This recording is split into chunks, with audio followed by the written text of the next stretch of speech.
Monsieur Francis Chouinard est installé à Saint-Pamphile, dans le sud de la MRC de Lillet. Il cultive l'avoine, l'orge, le soya, le lin et même une culture de couverture pour nourrir sa terre et pour la protéger de l'érosion.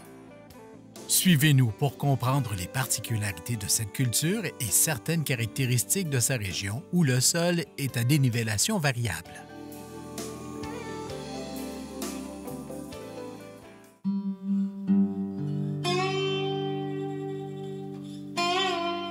Je suis né sur une ferme laitière. Mon père avait quelques vaches.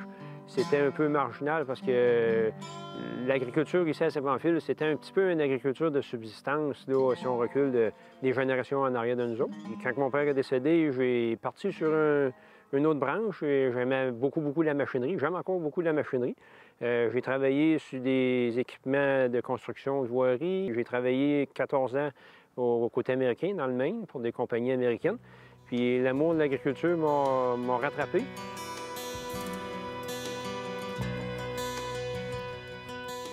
On a reparti la culture de la terre dans les années 99-2000.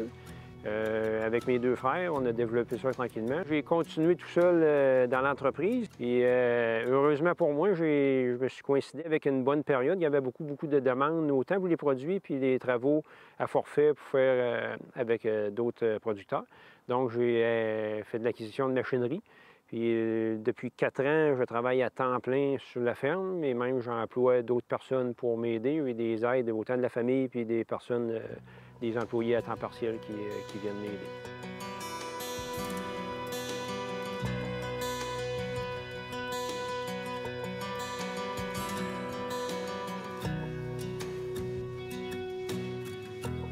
Normalement, au printemps, je vais implanter une plante de culture de couverture au travers de mes semis de céréales.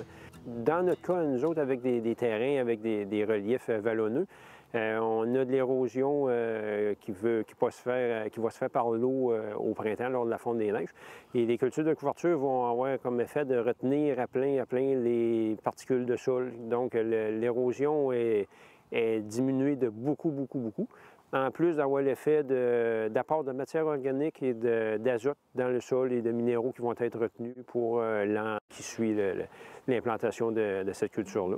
Elle passe toute l'année au sol, du printemps aller jusqu'au printemps ensuite.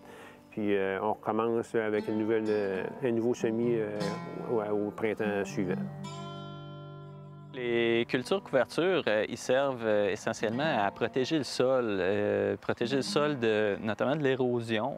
Ça permet aussi de garder les éléments nutritifs dans le sol au lieu qu'ils passent à travers le sol, qu'ils se lessivent, comme on dit. Et aussi, c'est que ça laisse une culture en place pour toute la vie du sol. Parce que ce qu'on assiste là, dans les dernières années, c'est un changement de paradigme par rapport à la fertilisation. C'est-à-dire qu'on est parti d'une vision où est-ce qu'on nourrit les plantes à une vision où est-ce qu'on nourrit le sol. Alors, à ce moment-là, on va parler davantage de fertilité des sols ou de fertilité en général. La particularité avec les sols, comme on a un terrain montagneux, c'est que c'est des sols qui sont plus de type sableux, lomeux. Ces sols-là ont des particularités d'être relativement pauvres en matière organique. Et en ayant une culture sur place, ça permet de maintenir de la vie dans le sol, ça permet de retenir les éléments fertilisants et de protéger contre l'érosion, en plus d'étouffer les mauvaises herbes. Donc, il y a plusieurs avantages à cela.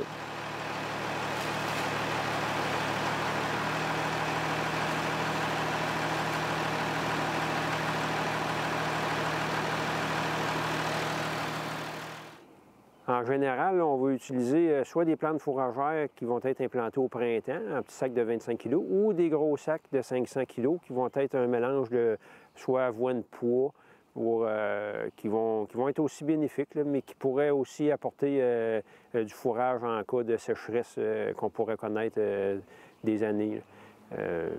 Le mélange avoine-pois va servir autant pour les cultures de couverture qui vont rester là durant toute l'automne et même l'hiver pour retenir le sol lors de la fonte des neiges pour prévenir l'érosion.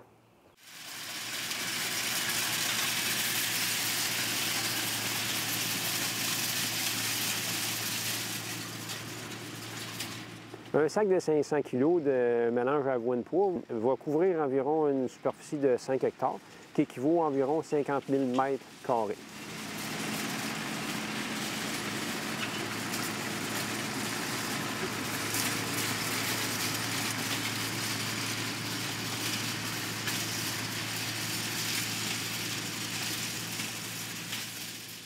Le fait de la culture de couverture va protéger mon sol durant l'automne et tout l'hiver. Ça va garder de la vie dans le sol, en plus d'apporter une protection contre l'érosion.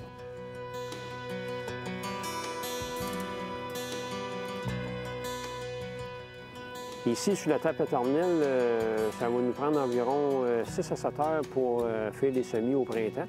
La récolte va se faire dans les 40 à 50 jours suivant le semis, dépendant des espèces qu'on va semer, céréales, soya, pois. Chacun a sa durée de croissance. Moi, je fais du semi-direct sur un très grand pourcentage de mes superficies, quasiment à 100 C'est un principe qui va faire qu'on ne travaille pas le sol du tout. On va semer direct sur le sol au printemps quand il est assez réchauffé.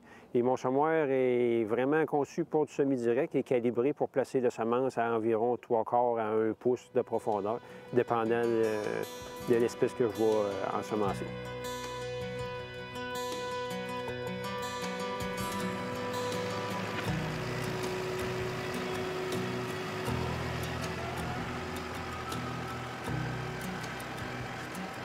Le semoir semi-direct, c'est qu'il y a 2 disques qui vont ouvrir un sillon. Il y a un tuyau qui descend la graine, qui va déposer la graine dans le fond du sillon, et avec une roue de fermeture en arrière qui va contrôler la profondeur du sillon pour mettre la graine à la bonne profondeur. Et que la roue va fermer le sillon aussi pour faire un bon contact du sol avec la graine.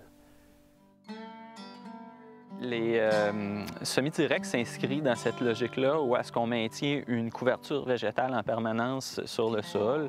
Elle peut être légèrement détruite, mais il n'y a jamais véritablement de travaux primaires du sol, c'est-à-dire comme les labours, par exemple. Il n'y a pas de brassage du sol outre mesure. Donc, ce qui arrive avec la machinerie sont adaptés, conçus pour travailler dans un sol qui a eu un travail primaire et secondaire. Un travail secondaire, c'est-à-dire c'est la préparation du lit de semence. C'est-à-dire qu'on essaie d'émietter le sol, on essaie qu'il n'y ait pas de roches, de cailloux, pour que les semoirs puissent déposer la graine d'une façon pour favoriser au maximum la germination, parce que c'est un enjeu quand on sème des grandes cultures, on veut avoir une très bonne germination.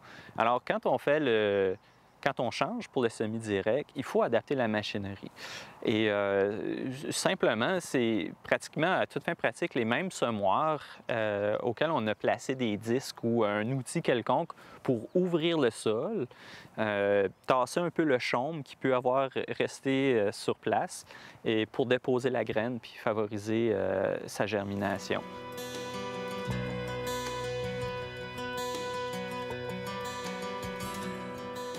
On est dans une région qui n'est pas nordique, mais on est loin d'avoir les conditions météo de la montérégienne, mettons. Fait que on est limité un petit peu sur les espèces qu'on peut cultiver, les cultivars.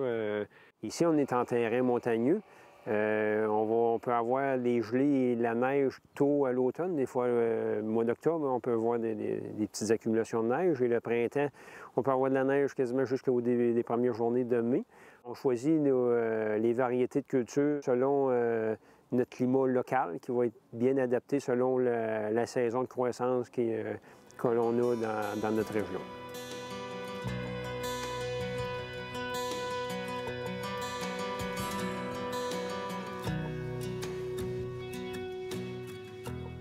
On va produire du soya, de l'avoine animale, de l'avoine de semence, de l'orge animale, de l'orge brassicole, du lin et des pois. Ces produits peuvent servir à toutes sortes de choses. On peut les retrouver là, autant dans la production, l'alimentation animale, mais comme l'orge de brasserie, elle va servir à faire de la bière. Le lin peut aller en huile essentielle, en farine. Le soya, principalement, c'est l'alimentation animale, mais il peut se retrouver aussi là, dans la fabrication de toutes sortes de produits dérivés de soya.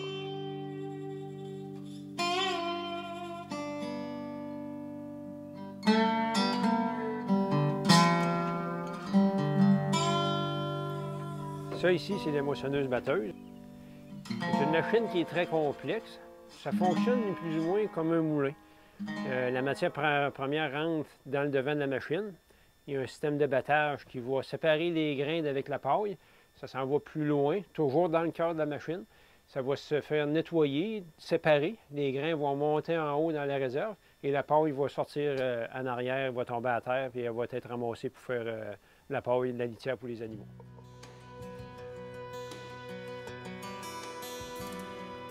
On a des terres qui sont vallonneuses. Ça peut avoir un côté positif, mais des fois, ça a un côté un peu négatif.